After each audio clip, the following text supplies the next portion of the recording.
Alright, I just, that video I just made is uploading as I'm making this video. So I just finished the video, set a title, set it to upload, and now I'm making this video. Going down a hill. Not sure if, yeah, I'm going to have to probably use some engine brakes. It's getting steeper. And the Schneider tanker behind me was probably a little irritated that I passed him because I think he might be governed faster than me. He must not be a company driver because Schneider company drivers are governed at like 63 miles an hour.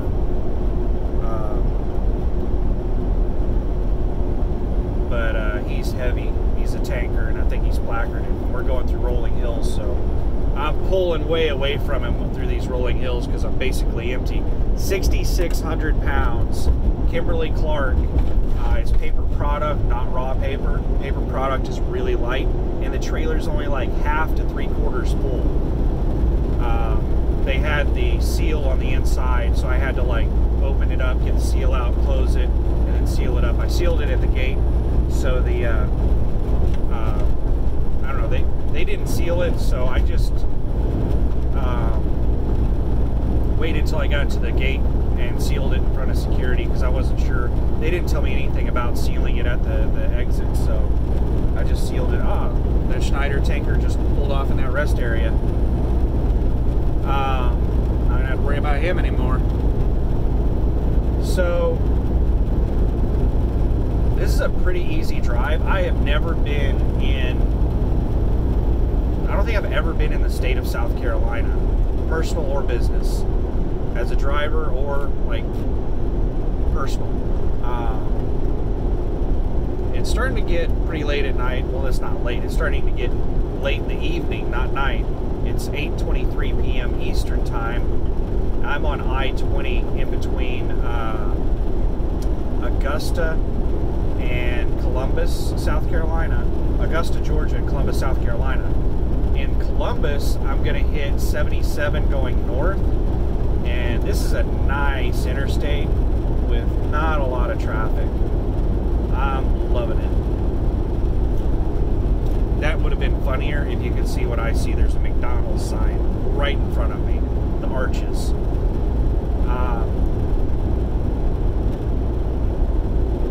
Sorry, getting past. But the last video I made was about the governed speed. USA Truck just sent out a message saying that they're upping the governed speed to 68 on the pedal, 70 on the cruise. Before that, I was talking with the lease department earlier today, and they called me back a couple of hours ago. And I've been waiting until I had an opportunity out here to make a video on it, on what they told me.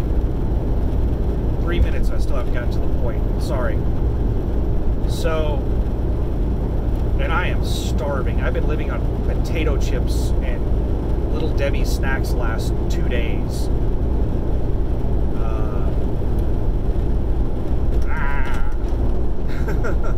I'm gonna, I hope that wherever I stop for the night is like, I hope it's a Flying J, because the Flying J chicken is really good. I love the Flying J chicken.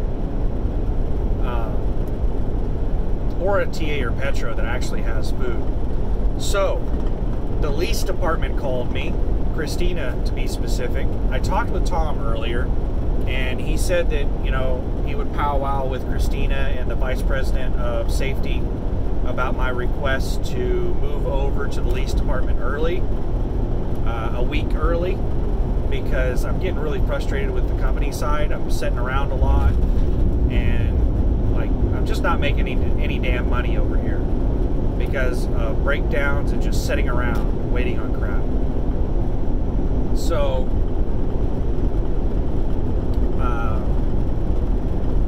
I have 46 miles until Columbia. I thought it was Columbus, so it's Columbia, South Carolina. Sorry, South Carolina. Sorry.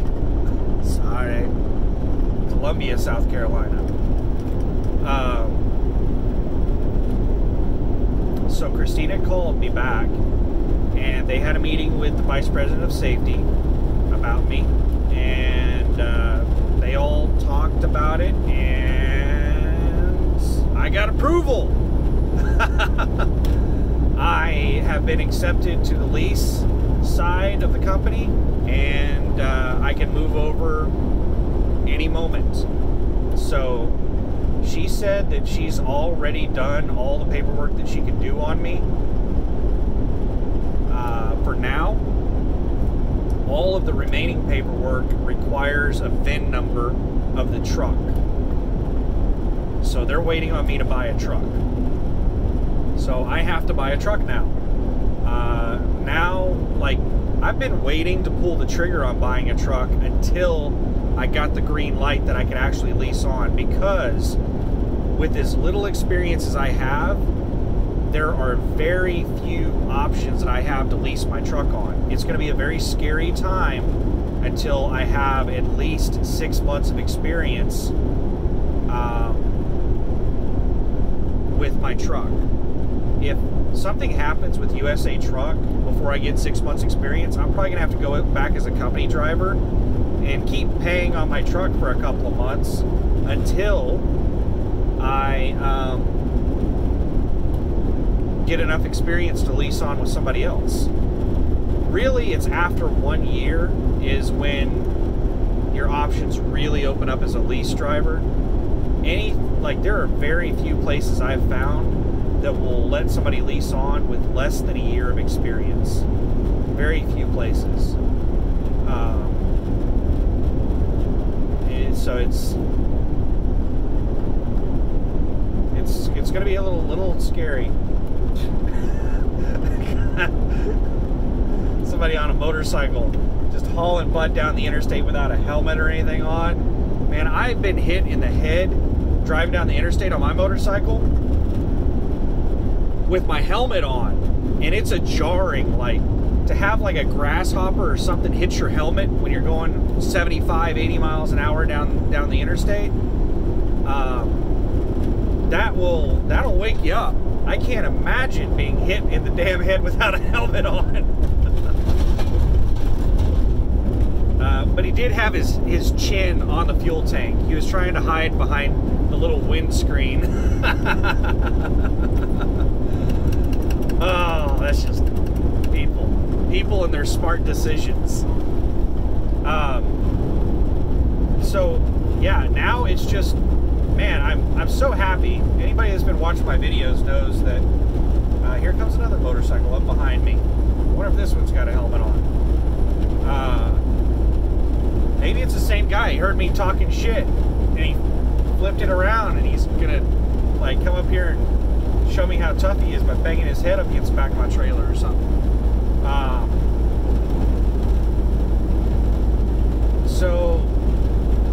forgot what the hell I was gonna say. So anybody that's been watching my videos probably has a bit of an idea about how exciting this is. I mean, it's just a week early. It was already supposed to happen, but next Tuesday. But it happened this Tuesday, a week early.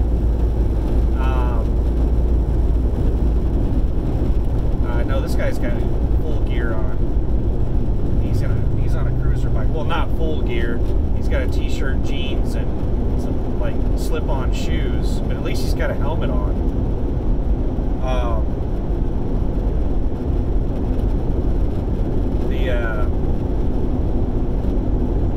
This is something that I've been thinking about for about 2.5 years, and it's finally happening. I'm at the buying the truck phase, so I'm really stressed out now, because now it's happening. I need to buy a truck, and I need to do all this stuff, and it's just wow. Say. I'm happy, I'm excited, I'm stressed. There's a lot of emotions going on. And I try to get information about what's going to happen. And basically, Christina said that she's going to send my driver manager a message saying that I'm moving over to lease, but she's not going to give my driver manager any more details beyond that. She's not going to tell him when I'm moving over or anything like that. She said that's my choice, because I talked with her about that, and I was like, yeah, I would kind of like to clean out my truck on home time this weekend and then turn it in you know, as soon as I come off home time, just get routed to a terminal. And she recommended that I wait because it can take, you know, a week or so to actually get a truck. So she recommended against me, you know, turning the truck in that quickly because it may take me a little while to get a truck and I'll be without a check. And I was like, well, I kind of want to take a week off in between this, you know, in between the switchover anyway. I don't really want to jump straight out of this truck into the other truck. I would kind of like to take some time off because since I started this journey, I didn't tell her this part of it, but since I started this journey, I really haven't had anything except like one day off at home to do laundry and a bunch of housework and stuff. It's not even a day off. So I really haven't had much of any time off since I started this. Even when I was going to CDL school, I didn't really have time off on the weekends to do whatever I wanted. I was studying for the CDL test. I was memorizing my pre-trip and all kinds of other stuff.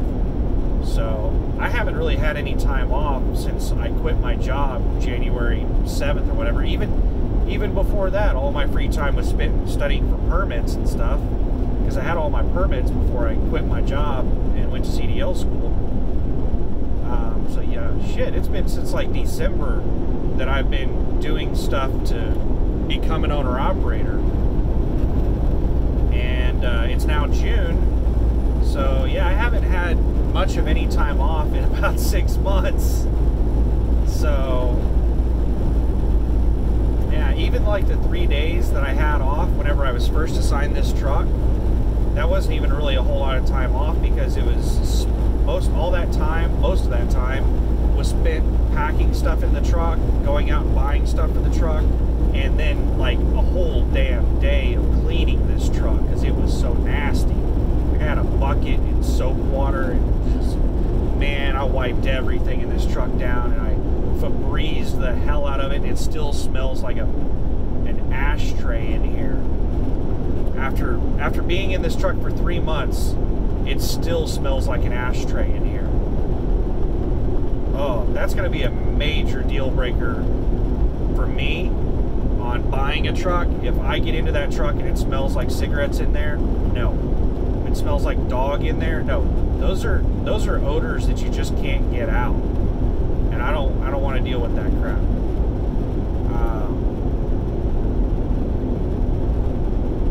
But yeah, man, all kinds of good news today. Like, it's been a really bad week, and then all of a sudden, within a couple of hours, Lease calls me and tells me that I've been accepted to Lease and I can move over anytime I get a truck. Like, as soon as I get a truck, I can start the process moving over. Now, I did ask them if they were gonna, you know, help pay to get me to my house from the terminal whenever I turn my truck in, or, you know, anything like that. They're like, nope. If it was me and I was in her shoes, I would have said, welcome to being an owner-operator. You get to pay for every damn thing. So, yeah. Fun times. But anyway, yeah, I'm really excited. Oh, way station in 2 miles. I'm really excited about moving over to Lease. And these trucks are getting turned up to 70. I'm not going to benefit from that because I'm gonna be moving away from company driver. I know the terminals are just going to be backed up with people getting their trucks, you know, their governed speed changed. They said it's by appointment only, no walk-ins. They don't want people just like flooding the terminals. Just we'll have the terminals packed with people. Turn up my governor. Bypass.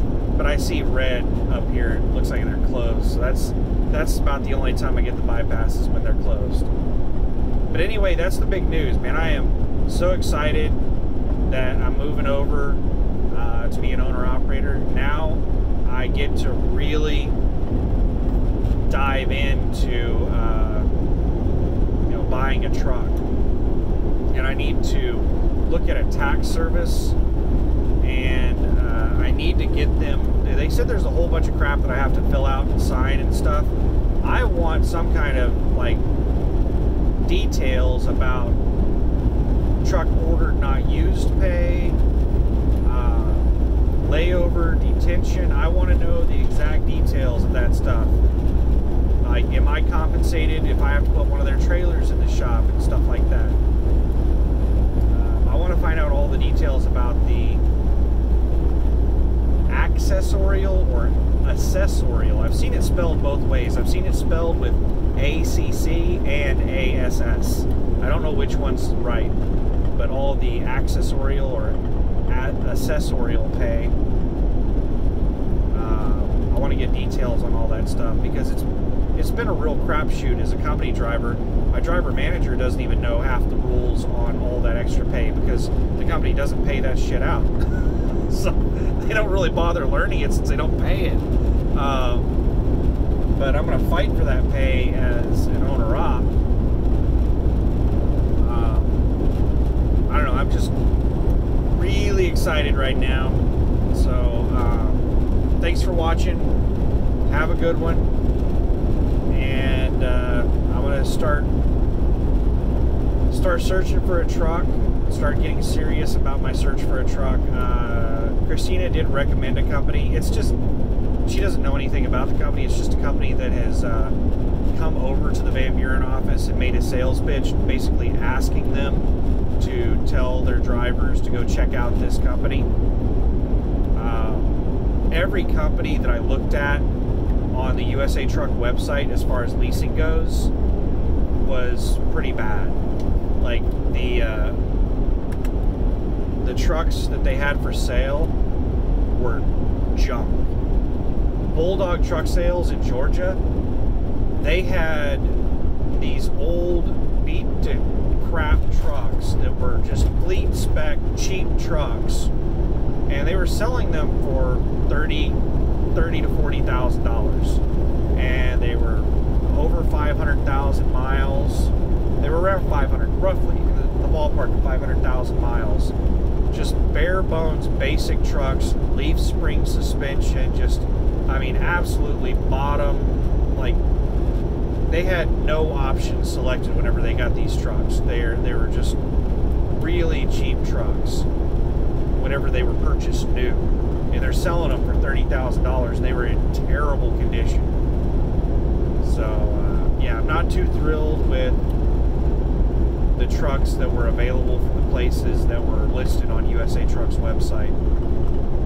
So and Lone Mountain, I'm not too thrilled with their stuff. Somebody told me to take another look at Lone Mountain. They said that when this virus hit, Lone Mountain dropped all their prices. So they said that their prices are a lot more reasonable now. Their prices were not reasonable before. So, I don't know. I'll take a look at everything. And if anybody has any suggestions of places to look, I am looking for something in the $30,000 to $40,000 price range. I want it to have 450 horsepower. I specifically want a Volvo engine, Volvo transmission, automatic with I-shift, 450 horsepower or more, with a gear ratio somewhere in the area of 2.6 to low 3s, maybe 3.08, maybe as high as 3.2, but I would prefer somewhere right around like 2.64 gear ratio. And I want an owner-operator spec truck. I want a truck that has options selected. You know, inverters already installed. Fridge, I'm not really big on the fridge. A fridge is just a bonus. APU, I want an APU. I have found trucks that exceed my expectations. They have everything I want and more for the price range that I'm looking for, 30 to 40,000. So unless I can find something better than what I've already found, then I'm going to stick with what I've already found. But it's looking like I'm probably going to buy a T670, a 2016 T670 with with about 420,000 miles on it. 455 horsepower, 2.6 gear ratio. Volvo engine, Volvo transmission, I-shift, APU, carrier APU, and like it's the XE package with it has the optional workstation. The workstation comes standard in the bigger sleeper version. It's an optional feature in the smaller sleeper, which is the T670. But this T670 has the workstation, or the studio, whatever you want to call it, where the table and booth in the bottom bunk, and it has like massage. The driver's seat is a massage seat. I don't even know what the hell that is. I've never heard of a damn massage seat. It has TV mount, factory refrigerator, factory inverter, if I haven't mentioned that already. I'm getting passed by a USA truck. He's an owner-operator. He didn't even wave at me, he just kind of glared over.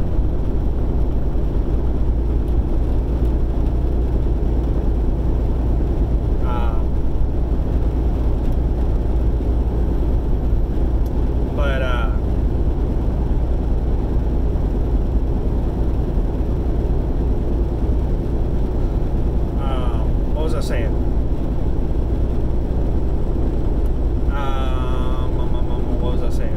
Oh yeah, all the features that it has.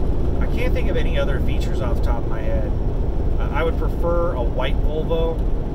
The only ones that this place has for sale are red and turquoise blue, like a weird dark blue. Not really big on either of those colors. I like really basic colors like gray, white, black. I do not want a black vehicle. My damn car is black. I hate black vehicles, but my car was such an amazing deal that I just dealt with it. I wanted a pearl white 370Z, but I got a black one, you know, and it was like $10,000 off MSRP, so like how can you turn down that kind of deal? But anyway, yeah, I am just really, really excited about. Yeah, I got a bunch of stuff to do now. I need to put a list together and start knocking stuff out. But anyway, thanks for watching. Have a good one. And if you have any recommendations, if you know some places, or you found a truck for sale that's a really good deal, then feel free to hit me up in the comments on this. I don't get a whole lot of comments, so I read every single one of them, whether I respond or not, and I respond to most of them, whether it's just a thumbs up or an actual response if I feel, you know, a response is warranted. Whether or not I do either of those things, I read every single comment. But thanks for watching. Have a good one, and bye-bye.